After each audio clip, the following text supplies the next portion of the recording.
Dari situ, sejak saat itu saya dapat informasi bahwa dulunya konon, kalau salah maka salahlah informasi yang saya baca ini, Dorce itu berstatus sebagai khunsah. Khunsa itu bukan laki-laki, bukan perempuan, tapi orang yang terlahir dengan dua kelamin, laki-laki ataupun perempuan. Khunsa ini terbagi dua, ada khunsa wadih, ada khunsa muskil.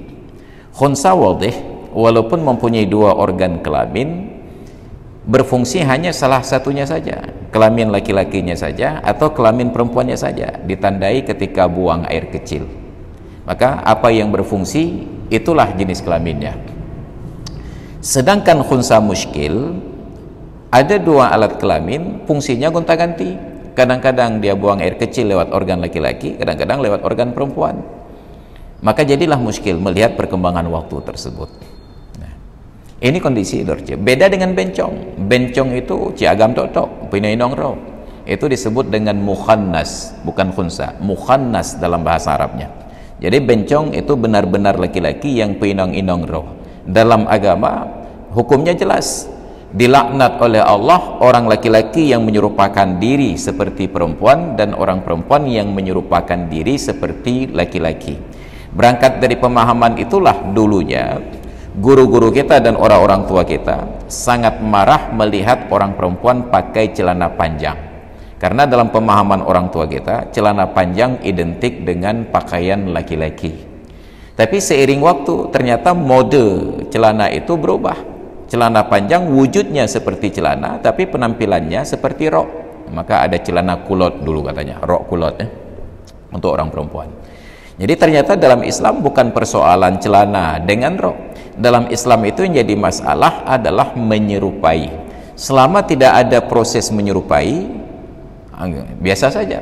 Orang Arab itu laki-laki dan perempuan bajunya sama-sama pakai baju kurung, tapi tidak pernah yang laki-laki pinjam baju istri ataupun yang istri pakai baju suami.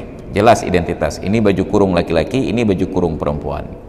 Di Myanmar, laki-laki dan perempuan itu dua-duanya pakai kain sarung, tapi jelas bagaimana cara laki-laki menyarungkan kain dan bagaimana cara perempuan. Sama seperti kita di Aceh, yang perempuan kainnya dijepit di pinggang, yang laki-laki kainnya digulung di depan. Sampai sekarang belum ada seorang pun perempuan yang pakai kain sarung digulung di depan, tapi sudah mulai ada laki-laki yang dijepit di pinggangnya. Ini punya bencong-bencongnya, benar kan? Ini persoalan tentang identitas, bukan tentang bentuk pakaian. Jadi kalau hanya rok sebatas rok, maka kita laki-laki yang pakai kain sarung hari ini bukankah sedang pakai rok? Tapi cara memakainya beda dengan perempuan. Ini dulu dasarnya. Allah Ta'ala melaknat orang laki-laki yang menyerupakan diri seperti perempuan dan perempuan yang menyerupakan diri seperti laki-laki. Mukhannas namanya, khunsah. Maka bencong-bencong itu dosa besar.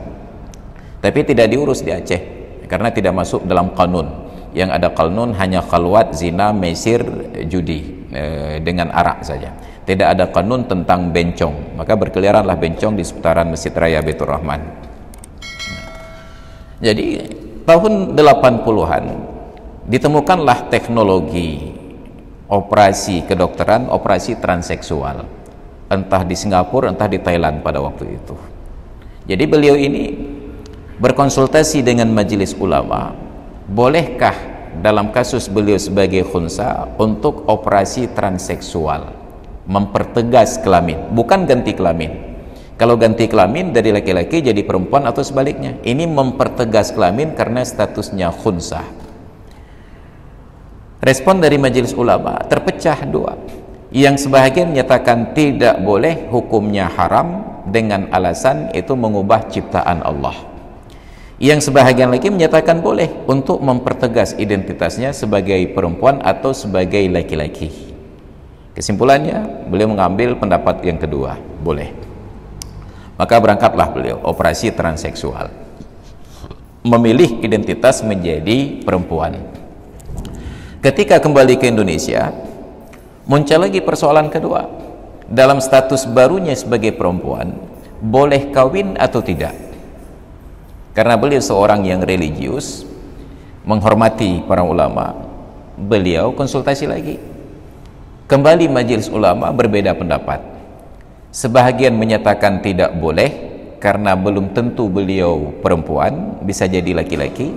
Sebahagian lagi melihat keadaan yang sekarang, boleh karena statusnya memang khunsa yang tidak jelas diperjelas menjadi perempuan, bukan seorang laki-laki yang jelas berubah menjadi perempuan. Maka karena ihtiyat beliau mengambil pendapat yang pertama, tidak boleh. Konon saat itu sebagai kompensasi atas keinginannya untuk berkeluarga, berumah tangga dan kawin, beliau beli satu set gaun pengantin yang harganya saat itu 100-an juta lebih. Bayangkan 100 juta di masa ketika satu mayam emas seharga 100.000 rupiah, hanya untuk hiburan saja. Itu yang saya baca di majalah pada waktu itu. Itu polemik yang kedua dari beliau.